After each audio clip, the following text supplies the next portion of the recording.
वफादार सेवक। रात के सन्नाटे में अचानक हवेली की घंटी बजी। बरसात की तेज बूंदें आंगन के संगमर पर टकराकर अजीब सी गूंज पैदा कर रही थी। बिजली कभी कड़कती तो कभी एक पल के लिए पूरा आकाश चीर कर हवेली की खिड़कियों में अंधेरे सफ़ेद साए उकेर देती। दरवाजे पर खड़ा आदमी बिल्कुल भीग चुका था। उसकी आंखों में थकान थी, कपड़ों में धूल और बदन पर भूख की झलक साफ दिखती थी। वही था रमेश, जिसकी जिंदगी असली कहानी यहीं से शुरू होती है। रमेश का जन्म एक छोटे से गांव में हुआ था। उसका बाप मजदूरी करता और माँ दूसरों के घर बर्तन मांजती। गरीबी इतनी गहरी थी कि कभी कभी तो 2 वक्त की रोटी भी नसीब नहीं होती। बचपन से रमेश की आंखों में एक ही सपना पलकता था, किसी बड़े घर में नौकरी मिल जाए ताकि माँ बाप को भूखा न सोना पड़े। लेकिन किस्मत बेरहम निकली। जब रमेश 10 साल का था तो उसके पिता बीमारी से चल बसे। माँ ने लाख कोशिशें की, लेकिन अकेले पूरे घर का बोझ न उठा सकी। वह दिन था जब रमेश ने तय कर लिया कि अब उसकी पढ़ाई लिखाई सब छोड़कर काम ही करना पड़ेगा। बरसों भटकने के बाद रमेश एक दिन उस शहर पहुंचा जहां दूर दूर तक चर्चित थी राय साहब वीरेंद्र प्रताप सिंह की हवेली। शहर के लोग कहते थे, जिसे भी इस हवेली में काम मिल जाए उसकी तकदीर बदल जाती है। रमेश भी उसी उम्मीद के साथ हवेली पहुंचा। दरवाजा खोलने वाला चौकीदार उसे ऊपर से नीचे तक देखकर हंसा। अरे तू यहाँ काम करेगा? दुबला पतला है, बोझ कैसे उठाएगा? लेकिन रमेश ने हिम्मत न हारी। बोला, साहब मैं मेहनत करने आया हूँ, 2 रोटी देना, बाकी सब सह लूंगा। शायद उसकी आंखों में छिपी भूख और सच्चाई ने असर किया था। चौकीदार ने अंदर जाने दिया। उस दिन पहली बार रमेश ने हवेली को देखा। ऊंची ऊंची छतें, झूमर से जगमगाते कमरे, चौड़े बरामदे और सेवकों की भीड़, ये सब देखकर उसकी सांसें थम सी गई थी। राय साहब वीरेंद्र प्रताप सिंह रौबदार आदमी थे। उनके साथ रहती थी उनकी पत्नी सावित्री देवी, जो बीमार रहती थी और ज़्यादातर समय कमरे में ही गुजारती थी। जब रमेश उनकी सेवा के लिए चुना गया तो बाकी नौकर खिलखिलाकर हंस पड़े। अरे अब देखो रमुआ का हाल, दिन रात बीमार मालकिन की सेवा वह करने लगा। लेकिन रमेश ने उसे बोझ नहीं माना। पहली बार जब वह सावित्री देवी के कमरे में गया तो देखा कि उनका चेहरा पूरा पीला पड़ चुका था, हाथ पैर कांप रहे थे और आंखों में एक अजीब सी उदासी तैर रही थी। धीरे से रमेश बोला, मालकिन मैं नया नौकर हूँ, आप जो कहेंगी मैं वही करूँगा। सावित्री देवी ने उसकी ओर देखा, होठों पर हल्की मुस्कान आई। तुम्हारी आंखों में सच्चाई है, शायद भगवान ने तुम्हें मेरे लिए भेजा है। उस दिन से रमेश ने खुद को पूरी तरह सेवा में झोंक दिया। रमेश सुबह से रात तक उनकी सेवा में लगा रहता, दवाई से लेकर खाना पीना, कपड़े और हर जरूरत का ध्यान रखता। रात को भी उनके सिराने पर बैठा रहता ताकि अगर अचानक हालत बिगड़ जाए तो वो उनकी मदद कर सके। धीरे धीरे मालकिन को उससे अपनापन हो गया। वो उससे अपने मन की बातें करने लगी। रमेश बड़ी हवेली में रहने वाले लोग बाहर से जितने बड़े लगते हैं, लेकिन अंदर से उतने ही अकेले होते हैं। रमेश समझ नहीं पाता, लेकिन हर शब्द उसके दिल में उतर जाता। एक दिन रमेश आंगन में बर्तन साफ कर रहा था कि तभी उसे 2 बड़े नौकरों की बात सुनाई दी। तुझे पता है, मालकिन की बीमारी कोई साधारण नहीं है, कुछ तो छुपाया जा रहा है। दूसरे ने कहा, हाँ मैंने भी सुना है कि राय साहब को मालकिन के जिंदा रहने से कोई खास फर्क नहीं पड़ता। उल्टा कुछ लोग तो कहते हैं कि वो उनकी दौलत के पीछे हैं। ये सुनकर रमेश का दिल धक सा रह गया। क्या वाकई हवेली में कुछ छुपा हुआ है? कुछ ही हफ्तों बाद एक रात सावित्री देवी की तबीयत अचानक बिगड़ गई। पूरा घर भाग दौड़ में लग गया। रमेश ने अपनी जान लगा दी, डॉक्टर को बुलाया, दवाई दी। डॉक्टर ने सिर हिलाकर कहा, अब इनके पास ज़्यादा वक्त नहीं बचा। ये सुनते ही रमेश की आंखों से आंसू बह निकले। लेकिन उसी रात कुछ ऐसा हुआ जिसने पूरी कहानी का रुख बदल दिया था। सावित्री देवी ने रमेश का हाथ पकड़कर धीमे स्वर में कहा, रमेश अगर मैं कल सुबह तक जिंदा ना रही तो जान लेना मेरी मौत स्वाभाविक नहीं होगी। ये कहकर वह बेसुध हो गई थी। सावित्री देवी की बातों ने रमेश के दिल दिमाग को झकझोर दिया था। बरसात की रात और हवेली का घना सन्नाटा मानो किसी रहस्य की परत खोल रहा था। रमेश उस पूरी रात मालकिन के पास बैठा रहा।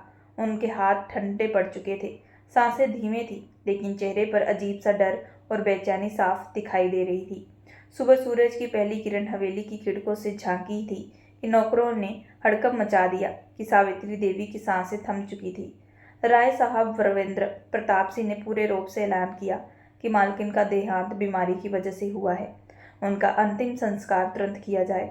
पूरी हवेली में मातम का माहौल था, लेकिन रमेश के कानों में लगातार वही शब्द गूंज रहे थे, मेरी मौत स्वाभाविक नहीं होगी। रमेश की आंखें नम थी, पर दिल में सवालों का तूफान उठ रहा था। अंतिम संस्कार के दूसरे दिन ही हवेली में तहलका मच गया। राय साहब ने दुबारनुमा कमरे में सभी नौकरों को इकट्ठा किया और गहरी आवाज में बोले, मालकिन की मौत से पहले कुछ सिकंद हरकतें देखी गई थी और सबूत बताते हैं कि उनकी सेवा करने वाला रमेश ही जिम्मेदार है। ये सुनते ही सब नौकरों में खुसर पुसर शुरू हो गई थी। किसी ने कहा, हाँ, वो रात को हमेशा कमरे में रहता था। दूसरे ने कहा, किसे पता उसने दवा में क्या मिला दिया हो। रमेश हैरान था, उसकी आंखों से आंसू बह निकले। नहीं साहब, मैंने तो अपनी जान लगा दी थी उनकी सेवा में, मैं क्यों उन्हें नुकसान पहुंचाऊंगा। लेकिन राय साहब की आंखों में गुस्सा था। चुप रहे, जब तक सच सामने ना आ जाए। तू मेरे लिए कातिल है। कुछ ही घंटों में पुलिस हवेली पहुंची। राय साहब ने खुद अफसर के हाथ में शिकायत थमा दी। रमेश को हथकड़ियों में जकड़ कर ले जाया गया। गांव का वो गरीब लड़का जो उम्मीदों के सहारे इस हवेली में आया था, अब कैदी बनकर कोठरी में बैठा था। उसकी आंखों के सामने मालकिन का चेहरा और वो आखिरी शब्द घूम रहे थे, मेरी मौत स्वाभाविक नहीं होगी। जेल की सलाखों के पीछे रमेश ने कई रातें बिना सोए काटी। वो बार बार भगवान से प्रार्थना करता रहा, हे प्रभु, मैंने किसी का बुरा नहीं किया, अगर सचमुच इंसाफ है तो मुझे बचा लेना। तभी एक रात जेल में एक बूढ़ा कैदी जिसका नाम गोपीनाथ था, जो कभी हवेली में मुनीम रहा था, रमेश के पास आकर बोला, बेटा, तू बेगुनाह है। मैंने अपनी आंखों से देखा है कि मालकिन जो दवा दी जाती थी उसमें अक्सर बदलाव होता था और ये सब राय साहब की नज़र के नीचे ही होता था। रमेश चौंक उठा। आपको सच पता है? बूढ़ा धीमे स्वर में बोला, हाँ, और सच भी ये भी है कि हवेली में छुपा हुआ राज अगर खुल जाए तो मालकिन की मौत का राज भी खुल जाएगा। रमेश की आंखों में चमक लौट आई। उसने ठान लिया कि चाहे जान चली जाए पर वो मालकिन को न्याय दिलाकर ही रहेगा। लेकिन सवाल ये था कि वह जेल से बाहर कैसे निकलेगा और हवेली में कौन सा ऐसा राज छुपा है जो मालकिन की मौत और राय साहब की चाल का सच खोलकर रख सकता है। हवेली के तहखाने में एक लोहे की पुरानी तिजोरी है, उसमें कुछ पुराने दस्तावेज और डायरी छुपी है। सावित्री देवी अक्सर उस डायरी में अपनी बातें लिखती थी। मैंने कई बार देखा था कि वो रात के अंधेरे में तिजोरी के पास जाती। हो सकता है कि उनकी मौत का राज उसी में लिखा हो। रमेश के दिल में अब एक आशा की किरण जाग उठी थी। अगर वो डायरी मुझे मिल जाए तो मैं सबको साबित कर सकता हूँ कि मैं बेगुनाह हूँ। एक दिन जेलर ने आकर घोषणा कर दी, जो कैदी अच्छा बर्ताव करता है उसे कुछ कामों के लिए बाहर भेजा जाता है, खेत जोतने, सफाई करने या सामान ढोने। रमेश के मन में तुरंत विचार आया, अगर उसे बाहर काम करने भेजा गया तो वह भागकर हवेली तक पहुंच सकता है। और फिर कुछ ही दिनों में मौका भी मिल गया। रमेश और कुछ कैदियों के पास के खेतों में काम करने भेजा गया। सिपाही निगरानी कर रहे थे, लेकिन रमेश ने जानबूझकर दूसरों से दोगुना काम किया। सिपाही ने प्रभावित होकर कहा, यह लड़का तो बड़ा मेहनती है। धीरे धीरे रमेश का विश्वास बढ़ता गया और फिर एक शाम जब बारिश शुरू हुई और सिपाही पेड़ के नीचे छिपे, रमेश धीरे धीरे खेत की झाड़ियों में घुस गया। बारिश की बूंदों और अंधेरों ने उसे ढक लिया। सिपाही को भनक तनक ना लगी। रमेश आज़ाद हो चुका था। रमेश थका हुआ था, भीगा हुआ, लेकिन दृढ़ संकल्प से भरा हुआ था। हवेली की ओर चला गया। रास्ते में उसके पैर कीचड़ में धंसते, कपड़े फट जाते, लेकिन उसकी आंखों के सामने सिर्फ सावित्री देवी का चेहरा और उनकी आखिरी आवाज़ गूंज रही थी, मेरी मौत स्वाभाविक नहीं होगी। रात अब गहरी हो चुकी थी जब वह हवेली के पास पहुंचा। बाहर चौकीदार पहरा दे रहा था। रमेश जानता था कि सीधे अंदर जाना खतरनाक होगा। वह पीछे के बगीचे से होते हुए पुराने गोदाम तक पहुंचा, जहां से तहखाने का रास्ता जाता था। हवेली का तहखाना सदियों पुराना था। दीवारों पर मकड़ी के जाले, चारों तरफ संधड़ की गंध, और रमेश ने टटोलते टटोलते दीवार के एक कोने में छुपा हुआ लोहे का दरवाजा पाया, लेकिन तिजोरी पर एक बड़ा सा ताला लटका था। रमेश ने धीरे से अपनी जेब टटोली और वहां एक छोटा सा तार पड़ा हुआ था, जो उसने जेल से भागते समय उठा लिया था। उसने बहुत कोशिश की और आखिरकार ताला खुल गया।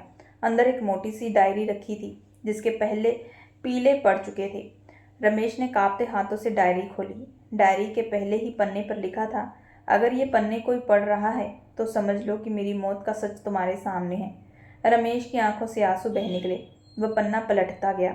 सावित्री देवी ने लिखा था, मेरे पति राय साहब वीरेंद्र प्रताप सिंह अब पहले जैसे नहीं रहे। उनकी निगाह सिर्फ हवेली की संपत्ति पर है। मुझे शक है कि वो धीरे धीरे मेरी दवाइयों में जहर मिला रहे हैं। कई बार मुझे चक्कर आते हैं, कई बार सांस रुकने लगती हैं, लेकिन डॉक्टर को बुलाने से मना कर दिया जाता है। मैं जानती हूँ कि मेरी मौत स्वाभाविक नहीं होगी। ये पढ़कर रमेश के रोंगटे खड़े हो गए। आगे लिखा था, अगर मेरे साथ कुछ होता है तो सच्चाई इन पन्नों में दर्ज है। मुझे उम्मीद है कोई ना कोई मेरी आत्मा को न्याय दिलवाएगा और शायद वो इंसान रमेश होगा जो दिल से वफादार और सच्चा है। रमेश डायरी को अपने गले से लगाकर रो पड़ा। अभी रमेश डायरी लेकर बाहर निकला ही था कि अचानक पीछे से किसी ने कदमों की आहट दी। कौन है वहाँ? ये आवाज़ राय साहब के थे। रमेश के हाथ पैर कांप गए। वह अंधेरे में छुप गया। राय साहब और उनके 2 गुंडे मशाल लेकर तहखाने में उतर आए। मुझे खबर मिली है कि कोई यहाँ पर आया है। शायद रमेश भागकर यहीं आ पहुँचा है। तलाशो। रमेश ने सांस रोक ली। डायरी उसके गले के साथ जा चिपकी थी। अगर पकड़ा गया तो सब खत्म। गुंडे चारों ओर खोजने लगे। तभी ऊपर से अचानक तेज हवा चली और मशाल बुझ गई। अंधेरे का फायदा उठाकर रमेश धीरे धीरे पीछे के गुप्त रास्ते से निकल गया। वह भागता हुआ हवेली के पीछे पहुंचा और खेतों की ओर निकल गया। उसके हाथ में अब वो सबूत था जो उसे निर्दोष साबित कर सकता था। रमेश जानता था कि सिर्फ डायरी होना काफ़ी नहीं है, उसे अदालत और पुलिस तक पहुंचना होगा। लेकिन राय साहब की पहुंच बहुत गहरी थी। गांव के बड़े बड़े लोग उनके साथ ही थे। तभी उसे याद आया कि गोपीनाथ, शायद वो उसकी मदद कर सकता है। वो रातों रात गोपीनाथ को ढूंढने जेल की तरफ गया। वहां पहुंचकर उसने सुना कि गोपीनाथ की तबीयत बहुत बिगड़ गई। रमेश उसके पास बैठ गया। गोपीनाथ ने कांपते हाथों से रमेश का हाथ पकड़ा और धीमी आवाज में कहा, बेटा, डायरी मिल गई? रमेश ने सर हिला दिया। हाँ, मालकिन का सच अब मेरे पास है। गोपीनाथ की आंखों में संदेश उतर आया। तो वादा कर, तू ये लड़ाई पूरी करेगा, मालकिन को न्याय दिलवाएगा। हाँ बाबूजी, अपनी जान देकर भी। गोपीनाथ ने मुस्कुराते हुए आंखें मूंद ली। उनका अंत हो चुका था। अब रमेश अकेला था। उसके सामने खड़ा था राय साहब जैसा शातिर दुश्मन, लेकिन उसके पास था मालकिन की डायरी का सच, सबसे बड़ा हथियार। उसने ठान लिया था अब वो इस लड़ाई से पीछे नहीं हटेगा। लेकिन सवाल यह था कि क्या गांव और अदालत राय साहब जैसे रसूखदार आदमी के खिलाफ उसकी गवाही और डायरी पर भरोसा करेंगे? रमेश ने ठान लिया कि सबसे पहले गांव वालों तक पहुंचना होगा। वो रातों रात चौपाल पहुंचा। गांव के लोग एक पेड़ के पास बैठे हुए थे। उसे देखते ही सब चौंक उठे। अरे, ये तो वही रमेश है जो जेल से भागा है।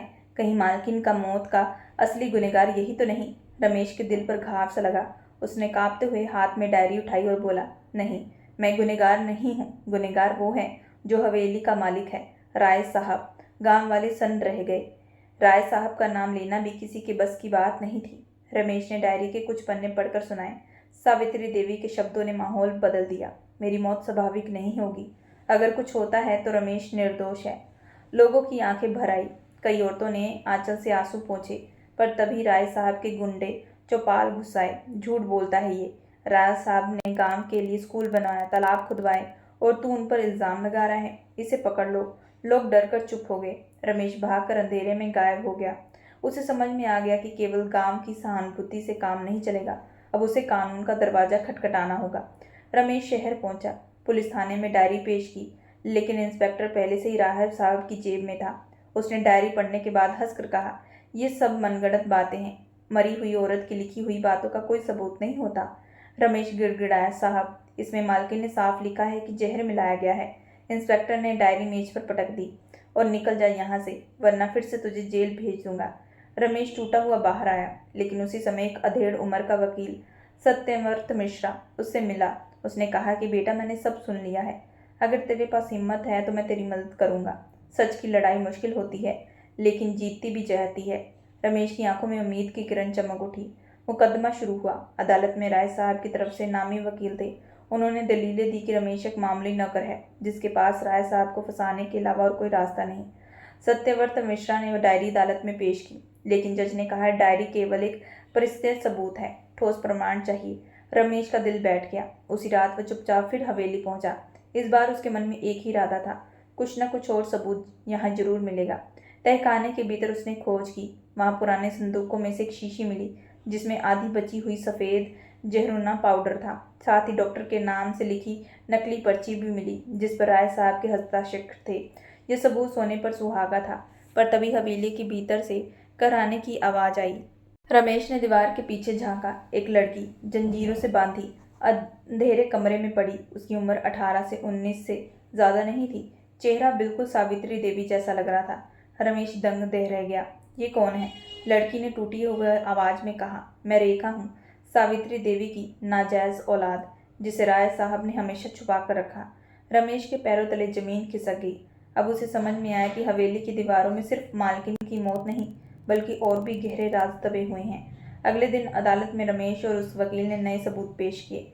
जहर की शीशी, नकली पर्ची और गुप्त कम निकाली गई रेखा सबके सामने रख दिए गए। पूरा न्यायालय हिल गया। रेखा ने गवाही दी कि राय साहब ने मेरी माँ की दवाइयों में जहर मिलाया, क्योंकि उन्हें डर था कि अगर सच सामने आया तो हवेली की जायदाद पर मेरा भी हक बन जाएगा। राय साहब की आंखों में पहली बार डर झलकने लगा। उनके वकीलों ने बहुत कोशिश की, लेकिन सबूत इतने मजबूत थे कि उन्हें बचाया ना जा सका। जज ने फैसला सुनाया कि अदालत के अनुसार सावित्री देवी की मौत हत्या है और इस हत्या का दोषी राय वीरेंद्र प्रताप सिंह है। उन्हें उम्र कैद की सजा सुनाई गई। पूरा गांव हक्का बक्का रह गया। जो आदमी सालों से शक्ति और भय का प्रतीक था, आज हथकड़ियों में जकड़ा अदालत से बाहर निकाला जा रहा था। रमेश की आंखों में आंसू थे। उसने आसमान की ओर देखा और फुसफुसाया, मालकिन, आपको न्याय मिल गया। राय साहब के जेल जाते ही हवेली सुनसान होगी। रेखा बाजार थी। उसने रमेश के पांव छूकर कहा, भैया, अगर आप न होते तो मैं जिंदगी भर कैद में रहती। रमेश ने उसका माथा चूमा और कहा, नहीं बहन, अब तेरी जिंदगी नए सिरे से शुरू होगी। यही मालकिन की आखिरी ख्वाहिश थी। गांव वाले अब रमेश की अपराधी नहीं, बल्कि हीरो मानने लगे। लेकिन रमेश के दिल में एक टीस हमेशा रही, काश मालकिन जिंदा होती और देख पाती कि उनका सेवक उनका न्याय दिला पाया। उस रात रमेश अकेला हवेली के आंगन में बैठा था। चांदनी आंगन की टूटी फूटी दीवारों पर बिखरी थी। हवा में डर नहीं, सुकून था। उसने आसमान की ओर देखते हुए धीमे स्वर में कहा, मालकिन, मैंने वादा निभाया, अब आप चैन से सो जाएं। आकाश में मानो हल्की सी रोशनी उतर आई। रमेश के होठों पर हल्की मुस्कान आई और उसकी आंखें भीग गई। दोस्तों, मैं आशा करती हूँ कि आप लोगों को ये कहानी पसंद आई होगी। कहानी पसंद आए तो हमारे चैनल को लाइक और सब्सक्राइब जरूर करिएगा एंड बेल आइकन का बटन जरूर दबाइएगा।